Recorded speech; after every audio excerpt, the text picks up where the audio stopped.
We are back for the Star Wars Newsnet Timeline Show, episode 26. We are still in the year. What, Luke? 232 BBY. BBY. Young Jedi Adventures, Season 1, episodes 21 and 22 today. Luke, how many episodes we have left? Like 4? We have 2 left. So after we do this one, we will have 2 more. We will have 23 and 24, episode 25. We are done with season 1 of Young Jedi Adventures. Okay.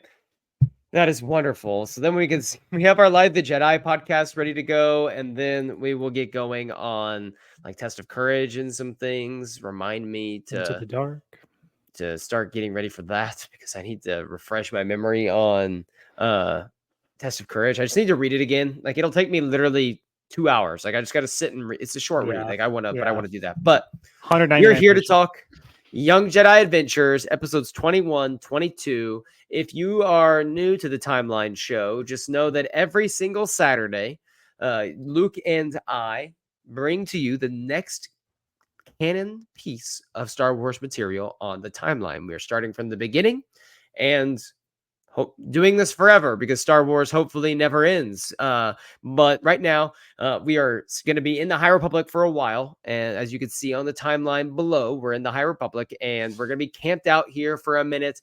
And every week we just try to have fun with a new piece of Star Wars material. Sometimes those conversations are a little more hard hitting, depending on what we're talking about. But we're doing the little kids show right now. So it's time to sit back, vibe out, and enjoy just some quick hitters from these 2 episodes. Part 1 is titled Best Friends, and the lesson here is that working together you can accomplish more than working alone. And Kai and Nubs learn this as they go on their wilderness training, etc., and they argue, disagree about how to get to the tower that they're supposed to reach, and ultimately, things go wrong. But when they learn to work together, that's when they save Kai from the gangles that he encounters.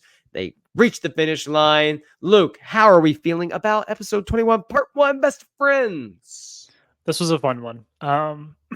Not any like super deep hitting. Like oftentimes Raxlow gives us something to like chew on with like how you worship money or like how you like. This one was just kind of a fun and like get along with your friends, like don't think too much of yourself. Yeah, so it was a fun one. It was lighthearted. It was good. It's a quick note on Kai Brightstar. So Janelle was recently in, my girlfriend, for those listening, was recently in Paris, and she went to like Disneyland Paris, and they don't have a ton of Star Wars stuff there apparently, which maybe there's a market for us to move to Paris and become like the Star Wars voices of, France. But she was in like this little place to eat lunch, and guess what they were playing on the TV of all things? It was Young Jedi Adventures. It was Young Jedi Adventures. She like sent me the video, and it's literally like Kai Brightstar is there, and I'm like, that's Kai Brightstar, babe. Like that's insane. That's my son. Like that's my child. Like how do you not understand like the moment? She thought it was funny. She's like, what are the odds I'm eating here and Young Jedi Adventures is on the screen? That's insane. I mean, of all the things you could be playing and of all the Star Wars things you could be playing, like any of the movies, all these TV shows that are live action. And we got Young Jedi Adventures. Let's go. Of course. So, Luke, they are doing wilderness training here. And apparently for the Jedi, wilderness training is Master Zia saying, hey, kids, I'm going to drop you off in the forest. Find this location. I will give you no other information. Please survive. Goodbye. Would you survive wilderness training? And do you approve of Master Zia's methods? I don't approve. And maybe that's personal bias because if I'm their age and I'm a kid, I was so lost as a kid. I needed so much direction and I'm still lost. Instruction. Not saying I have it together as an adult as well. Of course not. But like, oh my gosh, I would have failed miserably. I would never have found Kalia Tower. Kalia Tower would have been something we were just grasping at forever. Also, the audacity of Master Zia to pair them up into what she says are teams with your partner and you have to get to this tower before sundown. And to have the audacity to say it's not a race, give me a break. Like, give me a freaking break. If I am one of these children, it is 100% a race. Like, I will 1000%. beat all of you to Kalia Tower, and I will die trying to win. I'm not built that way. If you tell me, well, it's not a race, like don't try to get this done. Oh, actually, you've just made it even more of a race than I already had in my head preset. You've actually just upped the ante. Like this is absolutely a race to me now. Okay. Okay. Fair enough. Fair enough. When Kai and Nubs are disagreeing on certain things, the hollow map they have that tells them kind of where Kalia Tower is, they lose it and they have to get in the water and they're like paddling on this log trying to get it. And they're terrified because of this giant waterfall that's coming up in front of them. But then when they're unable to avoid the waterfall, they realize it's like just barely a little waterfall. It just shoot, little drop. It's like this far and then they're fine. Have you seen the movie The Unbearable Weight of Massive Talent, starring Nicolas Cage and Pedro Pascal? I have not seen this. All right, so this movie is hilarious. Like, it might be my favorite comedy of all time. Like, it is so good. Ooh, It's like Pedro Pascal's playing a hilarious character, and Nicolas Cage is is playing Nicolas himself. Cage. Yes, Yeah. and there's this movie where Pedro Pascal wants Nicolas Cage to like star in the movie that he's writing. I forget Pedro Pascal's like character's name. And in order to really discover and get their creative juices flowing, he's like, we're going to take LSD and go on a trip. Like they're going to go into town. And there's this moment where they think they're like running away from something. And like there's this wall and they're like scaling over the wall. And like Pedro Pascal's like holding Nicolas Cage, like, I can't leave you behind. Like, just go. No, we'll do this together. And then like it pans out and this is wall, but then like right next to the wall, it's literally the sidewalk that's going around the wall. They're just like trying to jump over this like brick wall when there's literally just the sidewalk that keeps going. It's so funny. And this kind of reminded me of that, which is kind of, I guess, a little twisted. So I'm comparing something involving LSD to a kids show, but hopefully I But it don't get all in trouble comes for around that. in the end because Pedro Pascal, most notably, is the Mandalorian. That's Star Wars. We're talking about Star Wars. I mean, hey, it's all connected here. It's all It's connected. all connected, and he's a dad, to Grogu, and these are kids, so they without fathers because they're Jedi aren't allowed to have parents anymore. Basically, it's the same movie. Basically, it's the same thing. I've got a bad feeling about this in this episode I from wrote that Kai. down as well. We got Okay, it. that was good. That was fun. Did you enjoy the way Nub said Kai's name? Kai Paisa. Like It was I love when we get his Poobian like it's basically English, but you can tell it's not, just right. barely. It's my favorite thing. I love hearing the like and But he's actually it sounded like chanting his English. name. Like he's chanting his name, but then he's like, Kai, Kai. Kai. So good. What about the part where Nubs like roars at the Gangles to try to intimidate them as Kai's dangling from like this vine, and then the Gangles like roar him, and then Nubs like turns away and he runs back like terrified. Like that was like a legitimate like chuckle like out loud scene for me personally. Yeah. I think the Gangle had some saliva, kind of some spit, and I was like, Spit. ew. Also, the Gangle's roar went on for like long enough that I was like, when is this gonna end? Like they're really drawing this out. I was like, why why did we do this? Fair enough. Also, Kai is on a branch, like looking out at Kalia Tower. And next, he's dangling from a vine, and the Gangle's right there, like, Kai, what? How did you get here in this situation? How did you lay it, like, get on this vine dangling? Like, my son, please just sit on the tree. If anyone's gonna do it, it's gonna be Kai. Like he's It's gonna be absolutely gonna Kai. find a way to make something non-perilous completely perilous. And then when they finally all arrive, and Kai and Nubs are just like scratches all over them, dirts all over them, mud, and Master Zia goes, "Oh, Kai, Nubs, you made it! I'm so glad you didn't die on this wilderness scavenger hunt with no supervision I sent you on." And there's no Something like that. She said something like that. yeah, paraphrasing. Sorry, Master Zia, but like sometimes it's a little bit shocking that she's like, "Oh, great, you guys made it." Okay, anyways, and it's like, do you not look at them and see that they're hurt? They're banged up. They're dirty. Like, Which I guess we shouldn't expect too much from the Jedi Order that will send 12 and 13-year-olds off to war in a couple hundred years. Yikes. couple hundred years. Yeah, not looking good. Oh, we kid mostly.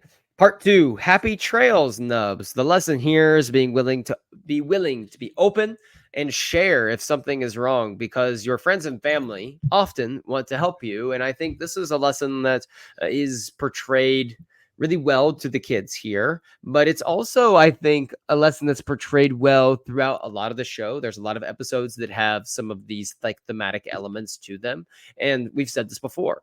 It cannot be overstated how oftentimes some of our first like reactions or our first ideas, like the first thing we want to do is retreat inward and bottle everything up inside, rather than share with our loved ones, share with our like significant others, share with our friends, because we don't want to like be a burden on those people. We don't want to like make them feel burdened by what we're going through. But so often, that's what they're there for. Like, they want to be able to walk through with you in those. And if you have people in your life that that you call friends or whatever that don't, like, get new friends, ditch those people, go find Reevaluate. some different people. Me and Luke will be your friends. We will do this for you.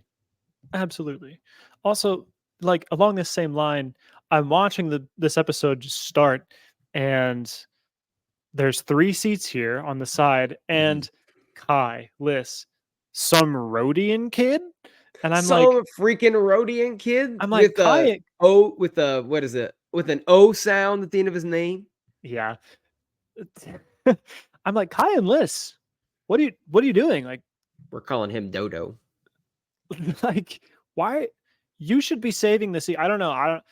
If I'm Kai Liz's position, I'm absolutely saving the seat. Like, hey, whoa, this one's taken. This is for Nubs. Like, we're a package deal. I'd Like, be furious if I was Nubs. He if is I so was Nubs, strong. I would not be taking that well. I would have lifted up the pog wagon, as they're called, and just like absolutely launched it here. And it's like the synopsis of this episode is they're trying to get this farm equipment out to these farms so they can have like, it's like well generators, so they can have fresh water for the plants. And we had Gangles, the animals, in the last episode, but now the biker pirate gang, the Gangles, is in this episode. And they actually steal, because Nubs doesn't get a seat on the pog wagon because his friends, quote unquote friends, didn't save him a spot. The guy in charge, what's his name? Yes, Gab. Farmer Gab is a worthless dude. You know what? I'm saying it. We have a lot of characters in the High Republic and here that I love. Farmer Gab sucks. He tells Nubs, yeah, Nubs, there's a seat in the pog wagon for you. It's a little cramped. They pan in on Nubs. It's not a seat. It's not a seat. He's just sitting on the floor. There's cargo falling on him as they're going. They put a child in this cargo bin. It's not a seat. Gab is the worst. You know what you should do? Hey, maybe like I should makeshift like a seat for him up here. Or you know what, Gab? Maybe you should walk to the farm and let Nubs sit in the front, okay? Like, what are you doing? What an absolute joke of a supervisor. Furious for my boy Nubs here. I couldn't agree with you more. I think maybe what would have been even more safe could have potentially been Nubs on top. Don't even put him in there. He's going to get crushed by something. We know he's strong, but like, he can still get there had to have been like 30 other different better ways that could have gone. The fact he said it was a seat and then it goes there and it's just like he's on the floor like holding things around. Yeah. No chair, no seat. No. He lied. Also, his species is like almost never seen in Star Wars. He's like a frog man, for those who haven't seen the episode. And the Mandalorian has some like frog lady. Mm-hmm. But he's like full on like take a frog from real world and just like stand him up. Like that's just it, with a beard. I believe the best I could come up with was Chalhudden was the best I could find. And that's not even for Gab. For Gab. This is Gab. I thought you were talking about Nubs for like a split second. No, No, we're talking about for Gab, Gab, the the worst frog farmer. man. Yeah, No, he should have taken Owen and Lars's, or sorry, Owen and Lars, Owen and Baru's place on Lars' homestead in A New Hope. That's what should have no happened to Gab. disintegrations. So, Nubs and the Gangles end up trying to steal like the little place that he's on, and he tries to stop them, gets absolutely launched. But the Gangles try to seduce him to the dark side of Tanu, and he is close to helping him out. The best part is when they're trying to like be really friendly to him because your friends treated you so bad. Well, we'll make it okay for you over here, and then they see Kai and Liz coming to try to get Nubs back, and they're like, okay, we need this guy. Like, we have this little 5-year-old, 6-year-old, whatever. I don't know. How old is Nubs? Like 8? Like, I don't know. I don't even know his age. And Poobie in years, he's like, let's just say he's 8 years old, and he's like lifting boulders up with one hand. Like, this guy, we need him around. It's just funny how this guy, like, he lifts up the boulder in one hand. They're like, man, he's so strong. Like, come on, Nubs. And then ultimately he gets reunited with Kai and Liz, and they drive out the Gangles to get the farm equipment back. But my question for you here is, are the Gangles the worst like gang in Star Wars? Like, there's other like villains in Young Jedi Adventures, the really kid show, that succeed at times. The Gangles literally never do anything right. Yeah, I mean the best I did was kind of cordon a city that like hardly anyone lives in, and then it was just Which easily happened off overthrown. screen. We don't know how they did Yeah, it. They happened yeah, off screen. that they're not even good at what they do. Like they suck. Like They suck. That's I like perfect have no sentiment. respect for them. Episode 22, The Tale of Short Spire. And here we see the lesson of like make connections with people, because as you like just the power of connection is so strong. And we meet Celesta on Batu, which is like our first little episode into our own little Disney World, Disneyland Galaxy's Edge place, Batu, that they put in Young Jedi Adventures, which I thought was pretty cool. And it looks just like, if you're walking around Galaxy's Edge, it looks just like it. It's kind of like fun to see that on your screen. And there's this like really sleazy, skeevy car salesman type guy that is trying to get them to cut down the spires that make the planet so unique in order to build some sort of luxury like hotel or whatever. And anyway, Celesta and the gang, they team up, and they drive him out with the help of the citizens of Black Spire Outpost. Luke, what was the vibes on this one for you? This one was, oh man, Ozon Nimby is this guy's name. This Mr. Car Ozone. salesman. And his Really didn't species like is him. We have him as a Katerian, which is first Tyrion. seen in The Last Jedi, but we also see these in Resistance, The Mandalorian, and Ahsoka. Oh, Very wow. background, very, very far in the background. The people, are they like the like runners of Canto Bite? Or like who are these uh, Ethereans? Like, are they? yes, I believe so. I believe he's someone who has maybe a monocle, like in The Oh, Last okay. Jedi. Again, Okay. there's as I research all these species that show up in that they kind of make like prominent characters in Young Jedi Adventures, a lot of them are background characters in The Last Jedi. So it's actually like a pretty deep, Love like it. solid Love it. connection there. So I love it. Love it. Also, we're seeing Do Batu we? on screen. Batu is So also heavily featured in this book. yes, that's good. That's a good point. Master Dro, the Jedi Master in this one. Do we know him from anything else? High Republic. I thought he was just a new Jedi Master for the show. Is that correct? I don't think he's brought up really or mentioned in anything else. Is he?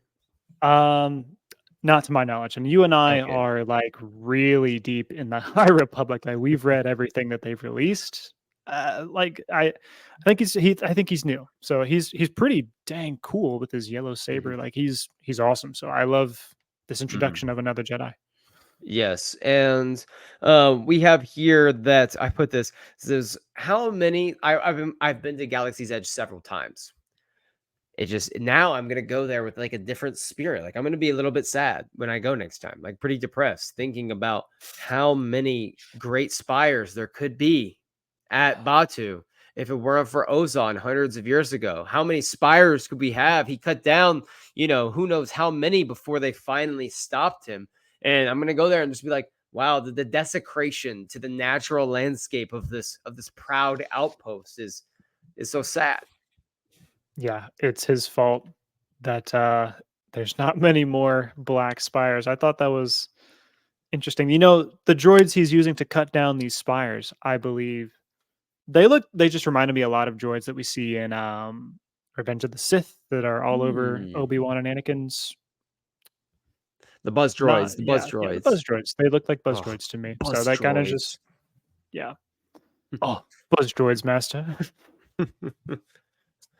Have you noticed the shields are still up? Like that's one of my favorite lines at the end of like the whole thing.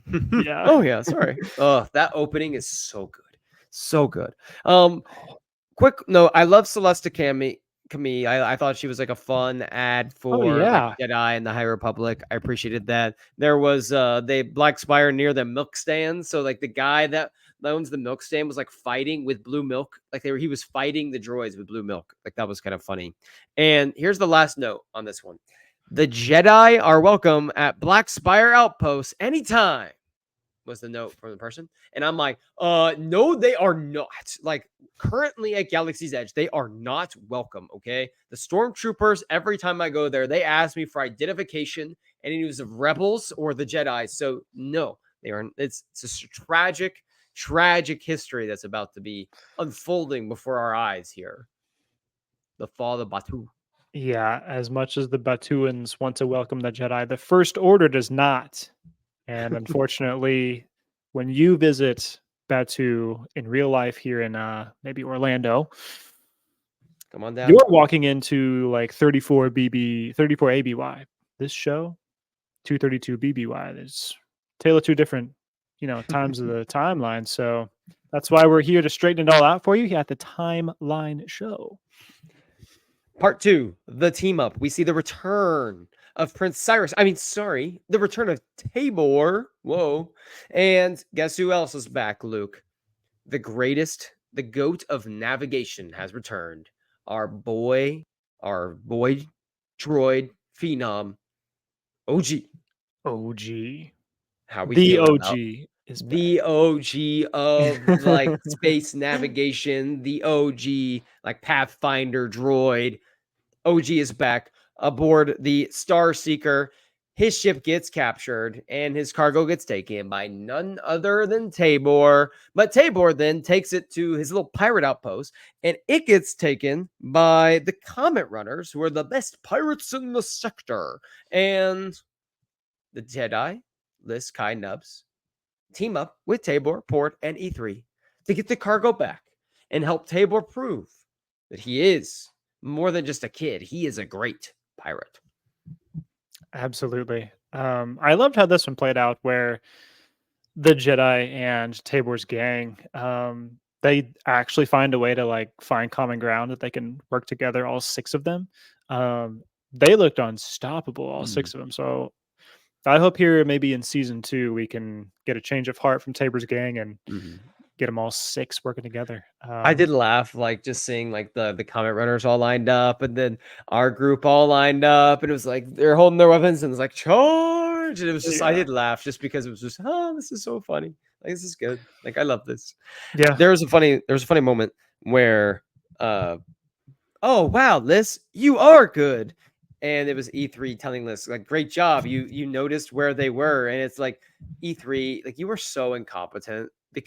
Like the droid is so incompetent because it was just so obvious. And Liz is like, yeah, okay, dude. And oh man. And it's just funny watching them all get along. And Tabor's like, stop being friends. Yeah. Classic Tabor.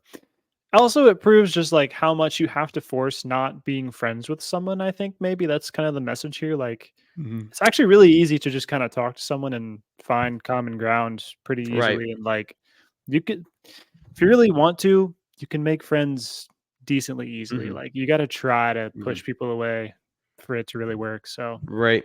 That's kind of a lesson you can pick up from this as well. I love Tabor's like joysticks, I guess you call them or whatever, for his pilots. Like he has the two in each hand, and he can like maneuver each individually as well, like a little bit. And I like that one. Like I like the way that one like just looks. It's unique, but I just appreciate like the ship design inside for the Iron Talon. I believe is what his I was ship gonna is called. say it took until like what is this episode 22 of Young Jedi Yeah, Adventures for us to get the name of his ship, the Iron Iron Talon. Yeah, Talon. because we've Which hey, never experience he's never had his ship really like stolen necessarily, but he's also never we've never been this much in like even Tabor's point of view with the Jedi all together as a big group, like welcoming them on board. Pretty interesting. There was the line of "We are kids, but that doesn't mean we can't do great things." I was like, yes, like preach, like let's go. preach, yes, especially you being a teacher, like that's what you are telling your kids as well. Mhm. Yes. And so I last thing here, there was the epic fight scene. Do you think Kai suspects anything at this moment about like Tabor's identity or anything like that? I'm trying to think back to when I watched it, but I don't think so. They definitely end the episode where they're thinking like, "Wow, so Tabor did end up helping us because he just wanted to boost his reputation among the Mhm. pirates." So like that does kind of tell us something that like he's not just in it for greed and money, like he does want to be great. Like they end like wondering why he does what he does. Is that this episode? Mhm. Um so yeah, I don't think they are suspecting anything. They're kind of just curious as to why Mhm. what his Yeah. motivation And is Ty was for just like, them. I wonder. And he's thinking is that there has to be more to Tabor than what we've seen. And we know who Tabor is because we've seen the whole season, but uh, not necessarily that they don't know. And we're watching this, we don't necessarily know. But I appreciated this one. I like the whole squad. The fight scene was fun. I like the name Core Taladan for one of the He is comet a runners. Paladuvan. Paladuvan. Which is the same like, the only other person besides Aurra Singh who is that species, Okay, like yeah, I was gonna guess. It was like Aura Singh seems like I think they look pretty similar. yeah. Luke, any final notes on this week's Young Jedi Adventures episodes and the timeline show? As we're closing in, to the final episode, I wanna say last week I got called out. I had not finished even watching season 1. I have now finished watching all of Young Jedi Adventure season Oh, 1, and I've even thank you started for joining the season club. 2. Thanks for getting your So, homework done. yeah, so I've even watched the first 2 episodes of season 2, Yeah. so it's Oh been wow, I'm pretty good. avoiding season 2. I'm gonna do like a blind watch through when we do our review. I decided. Ooh, that's pretty cool. Yeah, Okay. I'm gonna do a blind watch through. So like we could reverse it. Like you can watch the season, like you'll know what's happening, and then I can do I'll do like a little blind watch through for it when we go through. Every Saturday. Saturdays are for the Star Wars timeline. You can join us every Saturday for the next piece of canon material. Like Luke said, we only have 2 episodes left. So the next 2 Saturdays, you can join us for the last couple episodes of Young Jedi Adventures. We have already pre-recorded our Light of the Jedi podcast, which will kick us off back on the novels and comic initiatives for a little while. And then we'll be just plowing through all of those for the next few months. And eventually we'll make our way out of the High Republic, but we're here for a while. So it's a good time. It's a great time. But yes, make sure you check us out on Apple, Spotify, at Star Wars News Nets. Hit your like and subscribe button to the YouTube channel. Leave us a review on the podcast feeds, please. You'll catch Luke and I here on Monday, delivering a Star Wars podcast to you. Pretty much every Monday, Luke and I deliver you a podcast. And if it's not us, if it's not me sitting here with someone else, we got something going on. Something is always cooking. You can join us every Thursday night for the Star Wars Newsnet live show at 10 o'clock Eastern Time. It is currently Thursday night, 11:46 Eastern Time, PM. And Luke and I just got done recording this last week's live show. So if you listen to that, thank you. And if you haven't yet, go check it out. We just spend about an hour reflecting on the life and legacy of James Earl Jones, whose remarkable work is going to live on forever, and he will have touched countless lives of people that he will have never met, but had such a profound impact, on them. So check out that episode. It was a joy to be able to reflect on the life of someone so great. And our prayers are with his family and his friends as they are mourning the loss of someone so great. Luke, thank you for joining me again on this Saturday. This is always a fun time as we go through the Star Wars timeline together. For Light and Life, everyone, and remember, we are always the Republic.